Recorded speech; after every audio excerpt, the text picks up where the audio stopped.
أعوذ بالله من الشيطان الرجيم. بسم الله الرحمن الرحيم. يا أيها المزمل قم الليل إلا قليلا نصفه أو انقص منه قليلا أو زد عليه ورتل القرآن ترتيلا إنا سنلقي عليك قولا ثقيلا إن ناشئة الليل هي أشد وطئا وأقوم قيلا إن لك في النهار سبحا طويلا واذكر اسم ربك وتبتل إليه تبتيلا رب المشرق والمغرب لا إله إلا هو فاتخذه وكيلا واصبر على ما يقولون واهجرهم هجرا جميلا وذرني والمكذبين أولي النعمة ومهلهم قليلا إن لدينا أنكالا وجحيما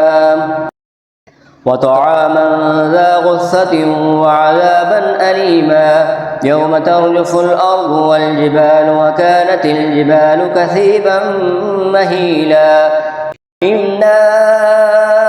أرسلنا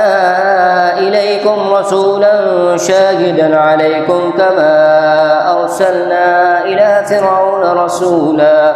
فعصى فرعون الرسول فأخذناه أخذا وبيلا فكيف تتقون إن كفرتم يوما يجعل الولدان شيبا السماء منفطر به كان وعده مفعولا إن هذه تذكرة فمن شاء اتخذ إلى ربه سبيلا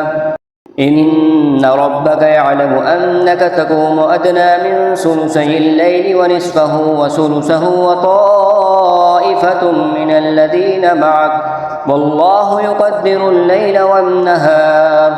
علم أن لن تحصوه فتاب عليكم فاقرؤوا ما تيسر من القرآن علم أن سيكون منكم مرضى وآخرون يضربون في الأرض يبتغون من فضل الله وآخرون يقاتلون في سبيل الله